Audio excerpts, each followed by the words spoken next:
Hey everybody, Mtn Grandma here. This is my second video for the Vineyard Chicks Homestead Survival Seeds collaboration, but that's not all we're doing today.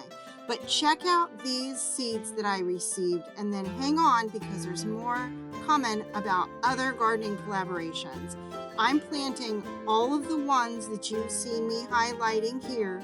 The only ones of this seed packet that I won't be planting is these three guys at the top, because I've already got a whole bunch of those started already. And you can see here, this is the hydroponics I had going for the hydroponic collaboration for growing tomatoes that was hosted by Gail Southern Living and Carol over at Broke But Bountifully Blessed. As you can see, all of my hydroponics are doing amazing. And I'm gonna need to up pot and probably just put out in the garden bed those tomatoes. Will you see how tall they got? These were the micro dwarf tomatoes, and thank you to Gail for providing those seeds and Carol for hosting that collaboration. This was my first time doing crack key hydroponics, so I was super happy with that. And then this year I started the seed snails. This was my first time doing seed snails, and I'll flick the light off here so you can actually see them a little bit better. But you can see all of them are doing really well. I've got a couple different kinds of tomatoes, including Romas and California Wonder Bell peppers. Super excited for how well these seed snails have done. I'm probably going to be doing this from now on. All right, now I'm getting that grow light back on, and let's step outside so I can show you some seeds that I started. So here I had started a lot of brassicas, including Brussels sprouts, broccoli, some cabbage, and you can see some of my seedlings died off. I did have some start to come back up, and I've got okra that hasn't quite shown up yet, so we'll see how that does. Now compare this to how my seed snails were doing. They were doing amazingly well. So with all of my survival seeds, I'm just going to do the seed snails for those. And I haven't given up on these guys. I also wanted to share with you Jan over at Simply Jan Homestead, along with Resourceful Living Homestead, and Susan and Jerry at Butler Family Farm are hosting a Grow What You Eat 2026 collaboration that I'm involved in. So this is my asparagus bed. And I've planted a bunch more asparagus roots in here, and you can't quite see all the babies coming up, but I've got a lot more asparagus. I planted a bunch of strawberry roots to help my strawberry bed along, and I even got some starts to drop in there. And my thought is this year, I want to make sure the beds like this one are really plentiful. I haven't done that enough in the past. I've only planted a couple things. Here you can see some other starts I got for a great deal over at the Amish store, and just couldn't help myself. Right through here is my garlic, and in this bed I have radishes, not nearly as many as the seeds I planted. And right next to my radish bed is my onion and beets bed. And then over here, I'm just gonna let you have a peek at my winter sowing jugs, and you can see most of these have little bitty starts in there, and again, they're like your winter vegetables for the most part.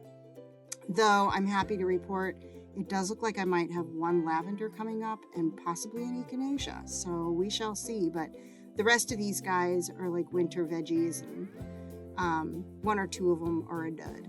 So that's how that turned out. You can see again, I'm showing you like different methods of seed starting that I did and the outcome. Giving you a little peek at my mugwort. Do not plant mugwort in your garden bed. He will not only take over, but he'll prevent anything else from growing. And this is my sage, and I even have some elecampane growing in this my circle bed, and honestly, not the best place for the elecampane. I may move him.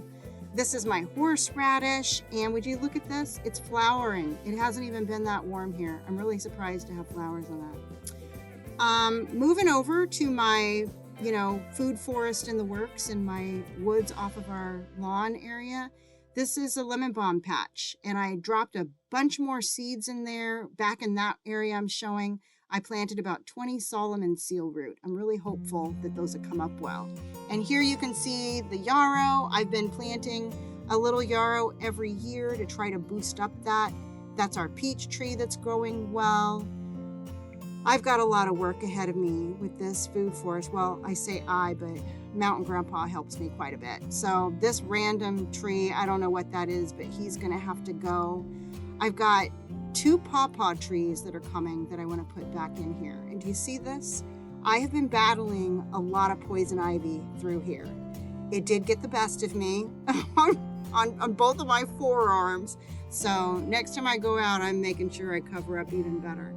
But I'm gonna step back and kind of show you. This is the area that I have cleared, and you can see to the right, that's the area that we still need to work on. So back in here though, there are actually some wild strawberries that are flowering exactly like my strawberries in the garden bed. You can see here, there's some bee balm. That's what that is. And there's a couple other little patches of this. And I'm going to kind of show you. I went back to the end. Everything you see on the right, that is the area that I want to clear and have it just be food forest. This is actually my grandbaby's dirt bike trail that I'm walking on, and that's their little ramp there that they do their little jumps on. But this is the area that I'm trying to get worked up. So keep watching along. I'll share more as I'm growing my own food and my own herbs this year. So check out all the collaborations. I'll put more information in the description box down below. And leave me a comment and let me know, what are you all growing? Thanks so much for watching, everyone. Till I see you next time, keep your joy, folks.